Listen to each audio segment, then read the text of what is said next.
Tonight, we're not talking about missing hikers or vanishing fishermen.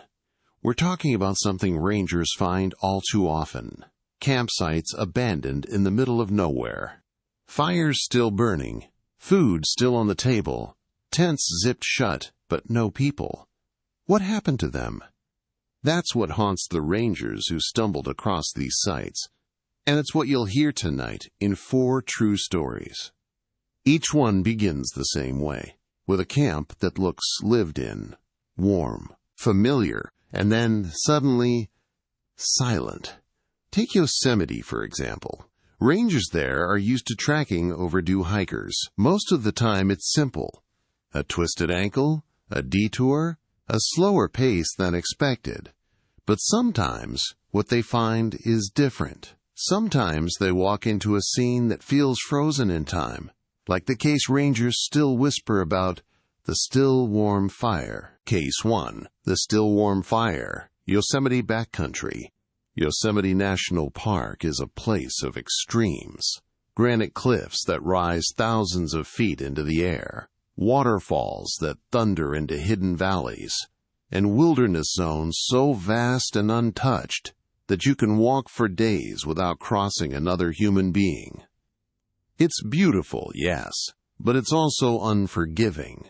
Rangers will tell you, Yosemite keeps its own rules, and it doesn't bend them for anyone.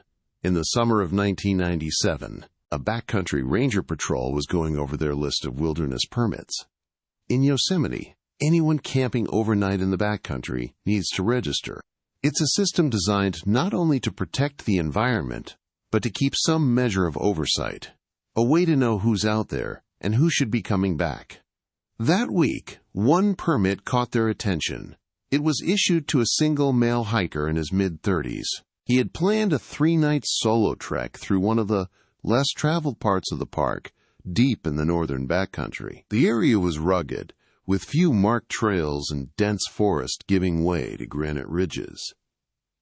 When his scheduled exit date came and went, there was no sign of him at the trailhead. Rangers flagged the overdue permit and set out to check. The patrol hiked in along the route he'd marked on his permit, a loop that would have taken him along high ridges and down into secluded valleys where creeks cut through the granite.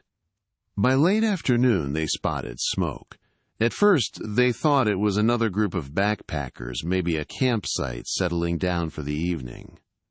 But as they approached, the scene froze them in their tracks. The fire was real. A small campfire, still smoldering. A faint curl of smoke rising into the forest canopy. Around it sat a campsite that looked like it had been abandoned in an instant. The man's tent was pitched, the flap unzipped, and inside, a sleeping bag laid out neatly as if ready for the night. On a small camping stove, a pot still sat, half filled with food that had burned to the bottom. A mug was nearby, with what looked like the remnants of coffee. His backpack leaned against a tree, unzipped but full. Clothes were folded neatly inside, fishing rod propped against a rock. Nothing scattered, nothing ransacked. It looked like he had just stepped away for a moment, but there was no one there. Rangers spread out, circling the camp, calling his name. The woods gave back nothing but silence. That's when one of them spotted the tracks. Footprints led away from the campfire, heading uphill into a rocky outcrop. At first, the prints were clear, the pattern of hiking boots pressed into the dirt, heel to toe. But just 100 yards up, they faded into granite. The ground turned into slabs of rock, where tracks vanished quickly. The rangers fanned out, scanning for where he might have picked up the trail again. Nothing. It was as if the footprints simply ended. They called in a search. By morning, a full SAR team was combing the area. Dogs were brought in. At the camp, they gave the hounds his clothing to scent. The dogs darted into the woods, noses low, circling. Then, strangely, they began to loop back, circling the same patch of ground, whining. Handlers urged them on, but the dogs couldn't hold the trail. It was as if the scent dissipated into thin air. Helicopters scanned the ridge with infrared, searching for heat signatures. Nothing. Volunteers covered miles of terrain, grid by grid, calling his name, looking under fallen logs, into crevices, near water sources. No body. No belongings. Not a single shred of evidence that explained why a man would walk away from a warm fire and never come back. The longer they searched, the stranger the scene at the camp became. His gear was fully intact, even valuables, camera, wallet, car keys, still in the tent. Food was left out, half-cooked, no sign of a struggle, no animal prints around the camp, no indication he'd left in panic. Rangers began asking themselves, why walk away at all? Why step from a hot meal into the cold night, with no flashlight, no jacket, no water bottle? Theories spiraled. Some whispered about disorientation, maybe an episode of sudden confusion or altitude sickness. Others suggested he could have stepped onto the granite, slipped, and fallen into a crevice beyond where they searched. But days turned into weeks. Searchers left, the camp was packed out, and the man was never seen again. For his family, the loss was unbearable because there was no closure. They described him as experienced, confident in the outdoors. He wasn't reckless. He wasn't the type to wander off without gear. They clung to one fact. Everything he needed was still there, waiting. If he had intended to leave the camp for good, why didn't he take anything with him? Among rangers, the story became one of those quiet legends passed around in hushed tones. It wasn't the only time a camp had been found like that in Yosemite, perfectly intact. Food still sitting out, a fire still warm, but no hiker in sight. Rangers call them ghost camps. To stumble on one feels less like investigating a disappearance and more like walking into a scene that hasn't finished playing out.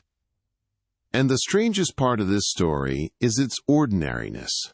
There were no claw marks, no sign of foul play, no blood, no broken gear, no torn fabric. Just a man who got up from his fire, walked a short distance, and never returned. Sometimes the scariest part of these stories isn't what you see, it's what you don't. To this day, the still warm fire remains unsolved. A reminder that in Yosemite's wilderness, even when you think you're safe, even when you're cooking dinner by the fire, you may only be steps away from vanishing forever. Case 2. The Torn Camp. Montana Wilderness. Montana is a state where wilderness still swallows people whole. Vast tracts of pine forest roll over mountains, cut by rivers that look black under moonlight. It's hunting country, ranch country, and for rangers, it's country where missing persons cases stretch back decades. In October 1984, 2 hunters reported something strange in the Cabinet Mountains. They'd been out since dawn, tracking elk through a drainage near the Idaho border, when they began talking about the night before. Both swore they'd heard screaming in the woods. Not the echo of an animal, but a human scream, ragged, long, and cut short. They hadn't dared to investigate in the dark. But when morning came, they told a ranger at the nearest station. The ranger noted it, skeptical but curious, and hiked out with them to check. What they found was worse than anyone expected.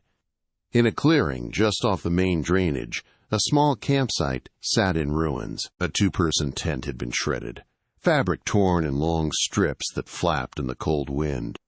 Food supplies were scattered across the ground, bags ripped, cans dented, wrappers blown into the underbrush. A stove was overturned, fuel canister dented. At first glance, it looked like the aftermath of a bear raid, but then came the details that didn't add up. 2 sleeping bags lay side by side inside the shredded tent, both zipped up neatly, but empty. There were no signs of people fighting their way out. No blood, no drag marks leading away, no footprints in the soil. It was as if whoever had slept there had simply vanished. The ranger circled the site, scanning for tracks. On a pine tree just a few yards away, he saw them. Gouges. Long, deep claw marks raked down the bark. Grizzly, maybe. Black bear, possibly. The hunters leaned in, whispering about what they'd heard. If it had been a bear attack, shouldn't there be carnage? Shouldn't there be blood or bones or something? Instead, it was like the violence had been suggested, not carried out. More rangers arrived later that day. They combed the drainage, calling names, firing shots to stir anything hiding in the brush. Nothing. Dogs were brought in and given clothing from the campsite.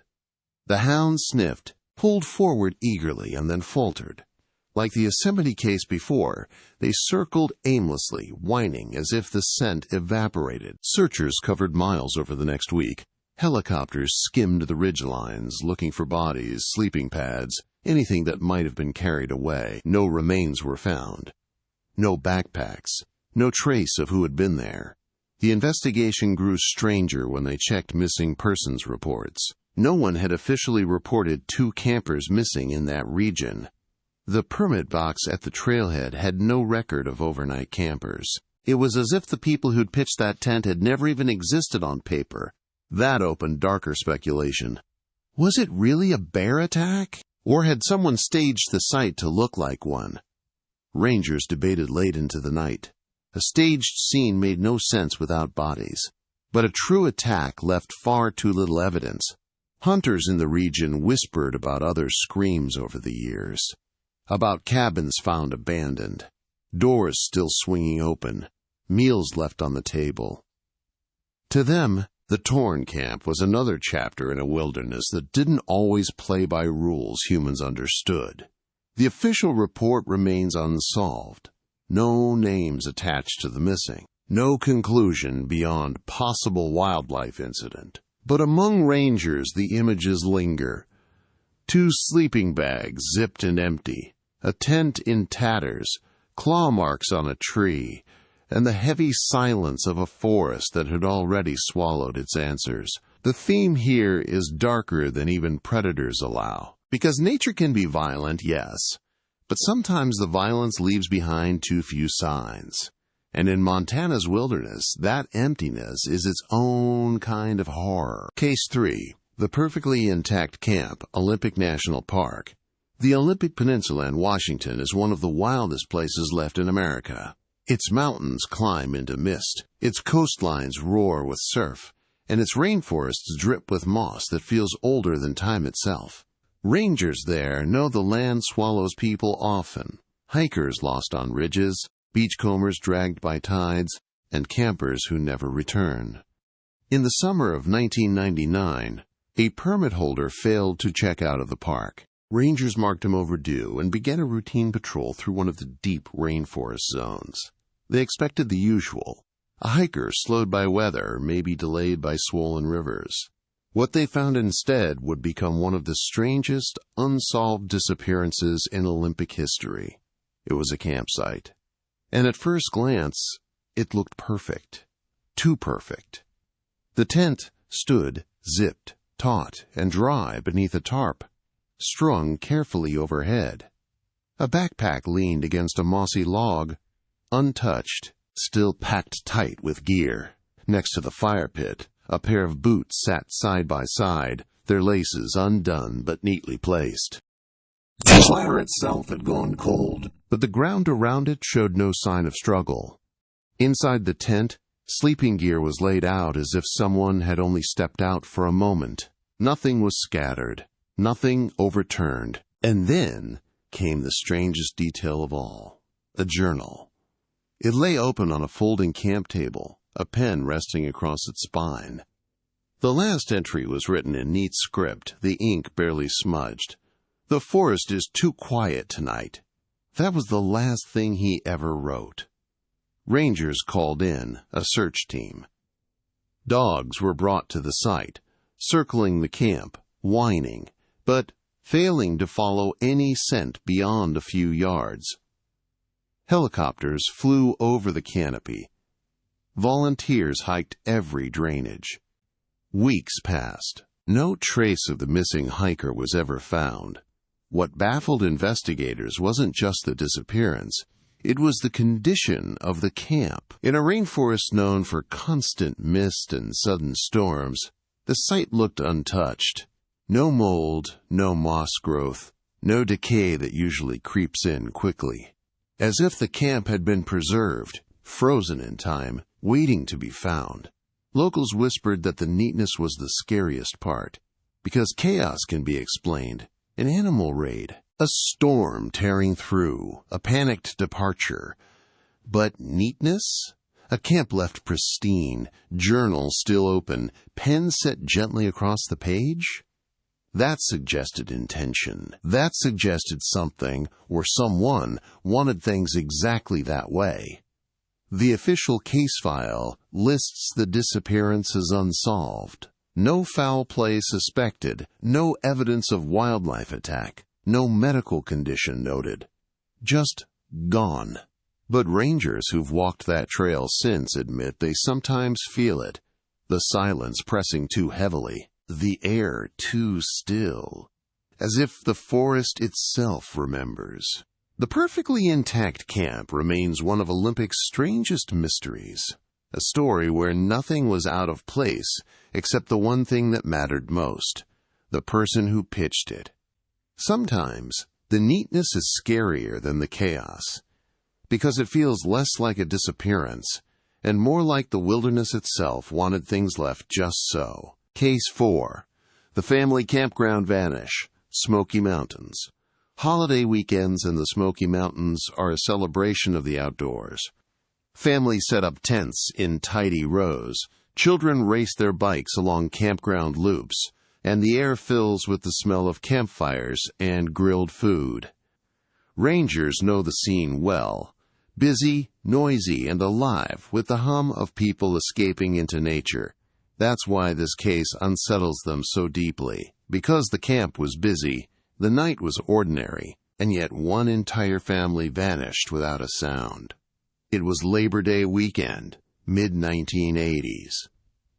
A family of 4 checked into a designated campground in the Great Smoky Mountains National Park. They parked their station wagon, unloaded their coolers, pitched 2 tents, and settled in like thousands of others did every year. Neighbors remembered seeing them smiling, laughing, grilling burgers on the picnic table.